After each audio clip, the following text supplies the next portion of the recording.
Eles eram reais. Os verdadeiros mosqueteiros. Antes de serem lenda, eles sangraram pela França. Todo mundo conhece os nomes: Athos, Porthos, Aramis e o jovem D'Artagnan. Aventureiros elegantes, duelistas destemidos, defensores da honra com lema por todos e todos por um na ponta da língua.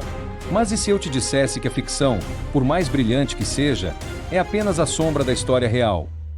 Hoje, vamos viajar para o coração do século XVII. Uma França que era um caldeirão de conspirações, onde a lealdade era comprada e vendida, e a vida de um homem valia menos que a palavra de um cardeal. É neste mundo de sangue, pólvora e intrigas de Estado que vamos encontrar os homens de carne e osso que inspiraram a maior história de capa e espada de todos os tempos. D'Artagnan existiu, e ele era ainda mais impressionante. Mas o que torna esse camponês o mosqueteiro mais famoso da história? A resposta começa com uma espada e um juramento de sangue. Ele era Charles de Bade de Castelmory, senhor D'Artagnan, filho de uma linhagem menor da nobreza da Gasconha, nascido por volta de 1611, em uma França dividida entre guerras religiosas, intrigas palacianas e sonhos de império. A Gasconha, no sudoeste francês, era famosa por gerar homens explosivos, duelistas por natureza e tão orgulhosos quanto leais. Era o Texas da França, como diriam os americanos séculos depois, uma terra onde o sangue quente e a ambição moldavam o destino de seus filhos. Charles não herdaria grandes terras, não herdaria riquezas, mas herdaria algo mais perigoso: a fome pela glória. Aos 20 anos, com pouco mais que um cavalo, uma carta de recomendação e um nome de valor duvidoso, D'Artagnan deixou o campo e cavalgou até Paris, a capital política, cultural e militar do reino francês. Seu destino? Entrar na unidade mais cobiçada, mais temida, mais letal do exército real: os mosqueteiros da guarda do rei. Esses homens não eram simples soldados. Eram a tropa de elite do rei Luís XIII, sua última linha de defesa, sua guarda pessoal e, em tempos de crise, sua primeira força de ataque. O nome vinha do mosquete, uma arma longa de fogo, pesada, de recarga lenta, mas mortal nas mãos de um homem experiente. Por isso, os mosqueteiros combinavam dois mundos: o poder de fogo à distância, com a precisão letal da espada no corpo a corpo. Não era um lugar para homens comuns. Era um posto para guerreiros. Mas como um jovem sem fortuna se torna o homem mais temido do reino? Tudo começa em 1632, quando D'Artagnan entrou na companhia e logo se destacou. Não era o mais rico, nem o mais influente, mas era o mais astuto, disciplinado e implacável. O tipo de homem que você queria ao seu lado em uma emboscada, e jamais queria como inimigo. Ele não era apenas guerreiro, era espião, mensageiro, protetor, executor. Foi escalado para servir ao homem mais poderoso da França depois do rei, o cardeal Mazarin, sucessor do temido cardeal Richelieu. Com ele, D'Artagnan foi lançado no tabuleiro da geopolítica europeia. Durante a Guerra Civil Inglesa, D'Artagnan foi enviado à Inglaterra como agente secreto. Acompanhou e escoltou diplomatas e nobres de Estado entre reinos em conflito, protegeu documentos e prisioneiros de guerra, e operava no limite da diplomacia e da clandestinidade. Mas um dos episódios mais extraordinários de sua carreira viria em 1661, sob o novo rei Luís XIV, o Rei Sol, então com apenas 22 anos. Naquela época, o homem mais rico da França não era o rei. Era seu ministro das Finanças, Nicolas Fouquet. Dono de fortunas inimagináveis, castelos luxuosos como o de Vaux-le-Vicomte, e influente a ponto de ser temido pelo próprio monarca, Fouquet era suspeito de corrupção, desvio de recursos da coroa e, talvez, de conspirar para tomar o poder. O rei precisava de um homem de confiança, não de um soldado qualquer, mas de alguém discreto, firme, incorruptível e leal até o fim. Foi D'Artagnan quem recebeu a missão. Mas por que o rei escolheu justamente D'Artagnan para essa missão? E o que ele descobriu sobre a corte que quase lhe custou a vida? Após semanas de rastreamento, vigilância e espionagem, D'Artagnan executou o plano com frieza militar. Prendeu Fouquet pessoalmente, diante da alta nobreza, em uma cena que chocou toda a corte francesa. Mas sua tarefa não terminou ali. D'Artagnan ficou encarregado de ser carcereiro de Fouquet por 3 longos anos, entre fortalezas como Pignerol e o castelo de Sainte-Marguerite. E mesmo vigiando o homem que quase foi rei, manteve uma postura de dignidade, honra e respeito. Nunca humilhou o prisioneiro. Nunca se corrompeu. Nunca cedeu. Essa parte não está nos romances de Dumas, mas essa é a essência do verdadeiro D'Artagnan. O tempo passou. D'Artagnan sobreviveu a todos os seus companheiros originais. Ele subiu na hierarquia e, em 1667, alcançou o posto máximo, capitão-tenente dos mosqueteiros. Ele não era mais apenas um soldado, era o comandante da guarda pessoal do maior rei da Europa, Luís XIV, o Rei Sol. Mas o mosqueteiro de verdade não morre na cama. Em 1673, durante a Guerra Franco-Holandesa, D'Artagnan, já com 62 anos, liderava suas tropas no brutal cerco de Maastricht. Ele não precisava estar na linha de frente. Ele era um comandante, uma lenda viva. Mas esse era D'Artagnan. Ele liderava pelo exemplo. Mas o que faz um homem lutar até a morte, mesmo com idade para ser avô de seus soldados? Talvez a resposta esteja no próprio juramento que fez ao rei. No dia 25 de junho, durante um ataque feroz às fortificações holandesas, o som dos canhões abafou o mundo. E no meio do caos, uma bala de mosquete encontrou seu alvo. Atingiu a garganta de Charles de Batz de Castelmory. Ele caiu ali, no campo de batalha, entre a lama e o sangue, morrendo como viveu, na linha de frente, leal ao seu rei até o último suspiro. Seu corpo foi enterrado em algum lugar perto das muralhas de Maastricht, e até hoje, o local exato de seu túmulo permanece um dos maiores mistérios da história militar francesa. Mas os homens como D'Artagnan nunca morrem sozinhos, nem vivem sozinhos. Ao seu lado, houve outros que também empunharam a espada com honra. Homens reais, de carne, sangue e juramento, que o mundo conheceu como Athos, Porthos e Aramis. Na ficção, são heróis quase mitológicos. Mas por trás dos nomes havia rostos, histórias, traições e glórias reais. Entre esses companheiros de armas, um se destacava por sua nobreza silenciosa, seu passado sombrio e seu fim trágico. Ele era o mais velho, o mais reservado, o mais temido. Era chamado de Athos. Seu verdadeiro nome era Armand Sileg de Athos de Altevielle. Nascido por volta de 1615, em uma família da alta nobreza da região do Béarn, próxima à fronteira com a Espanha, Athos era sangue azul e aço na alma. Tinha conexões diretas com o comando dos mosqueteiros. Era primo do capitão Treville, comandante lendário da Guarda Real. Mas não era apenas o sobrenome que o fazia respeitado. Era sua postura, fria, precisa, letal.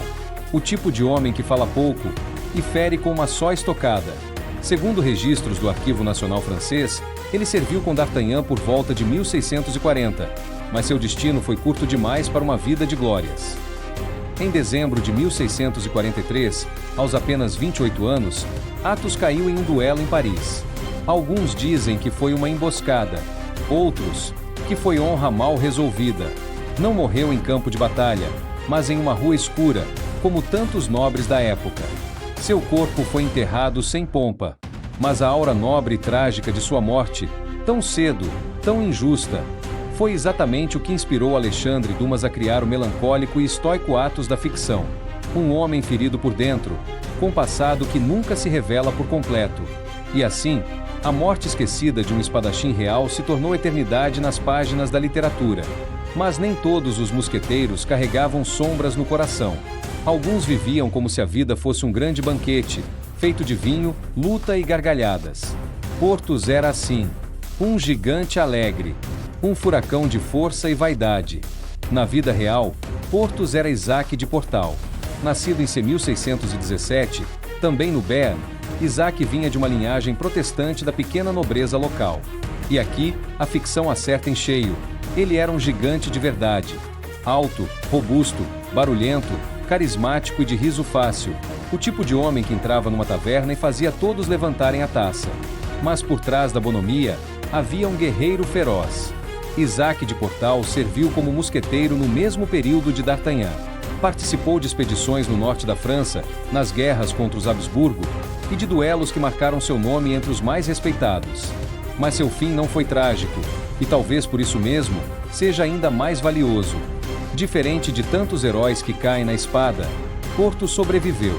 Após décadas de serviço, ele se aposentou com honras, herdou terras e viveu como um senhor respeitado. Ganhou uma pensão real e viveu até os anos 1670, provando que a glória não precisa sempre vir com sangue.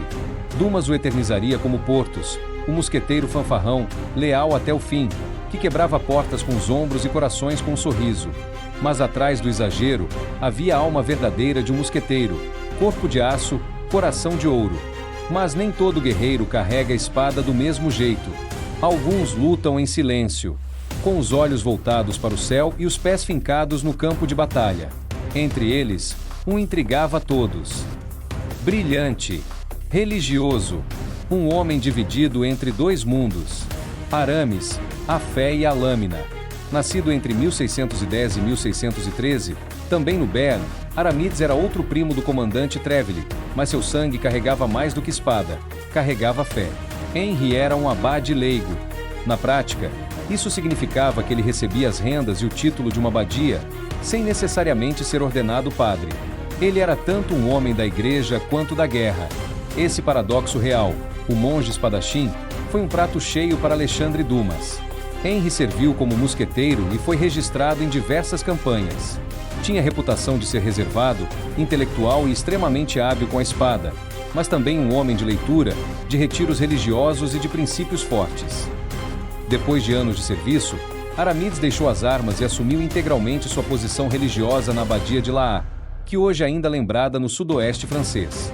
Dedicou-se à fé, sem nunca esquecer o aço. Na ficção, Aramis seria o mosqueteiro dividido entre o altar e o campo de batalha. Na vida real, Henry de Aramides viveu e morreu entre os dois mundos, sem jamais se trair. E assim, os três companheiros de D'Artagnan se revelam como foram. Homens reais, com histórias mais humanas do que a ficção jamais contou. Foram nobres e bastardos, soldados e abades, duelistas e carcereiros. Foram a espada da França e, hoje, são os ecos de uma lenda que ainda vive em cada página, cada filme, cada duelo imaginado. Mas acima de tudo, foram irmãos de honra. A Companhia dos Mosqueteiros, Guardiões do Trono. Ao contrário do que dizem os livros escolares, os mosqueteiros não eram apenas guarda-costas elegantes com plumas no chapéu. Eles eram a elite, o braço armado da vontade do rei.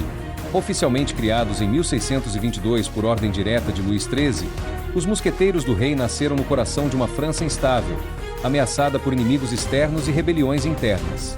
Seu nome oficial era Compagnie des Mousquetaires du Roi.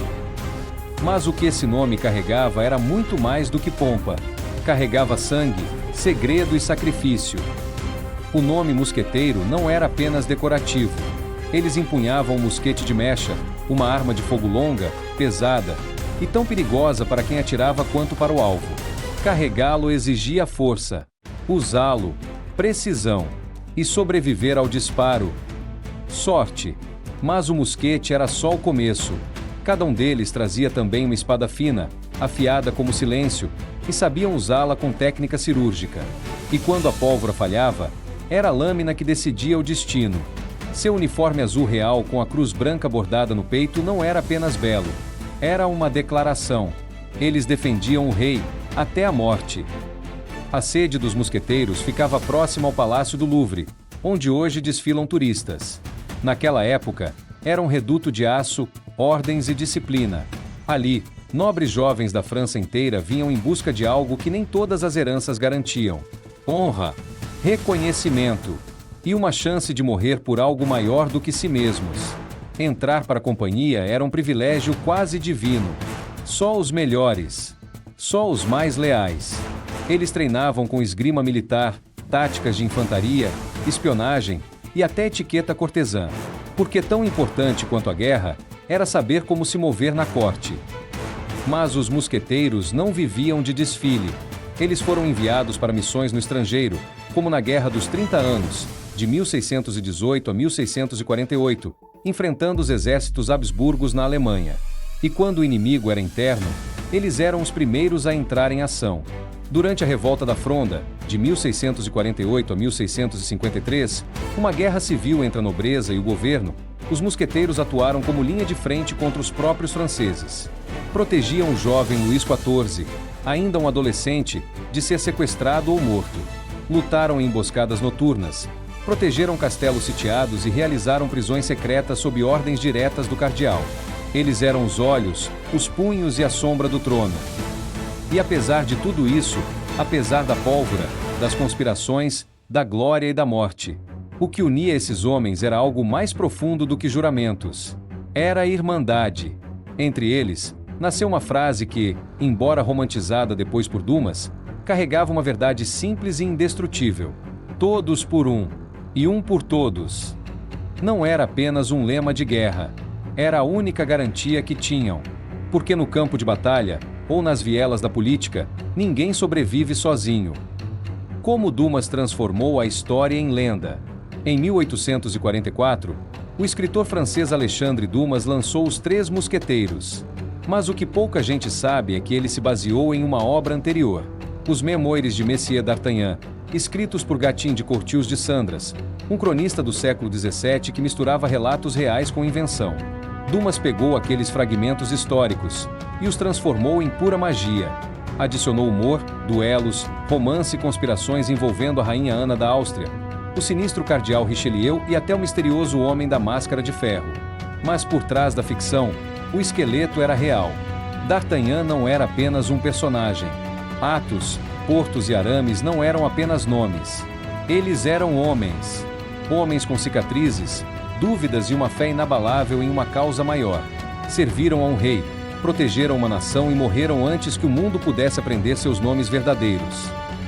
Mas hoje, neste canal, os nomes de Charles de Bars de Castelmore, Isaac de Portal, Henri de Aramides e Armand de Sileg de Athos são lembrados pelo que realmente foram. Eles não eram personagens. Eram carne, osso e aço. Homens com cicatrizes, dúvidas e fé em uma causa maior. Serviram a um rei, protegeram uma nação e morreram antes que o mundo pudesse contar sua história. E hoje, são o coração de uma lenda que jamais deveria ser esquecida. Se você acredita que essas histórias precisam ser contadas, curta, compartilhe e se inscreva no Heróis Esquecidos. Porque o mundo precisa de mais honra e menos esquecimento. Se você acredita que heróis de verdade não devem ser enterrados pelo tempo, que suas histórias merecem ser contadas com a honra que eles defenderam, inscreva-se agora no canal, ative o sininho e compartilhe este vídeo. Aqui, a história não é apenas lida, ela é resgatada.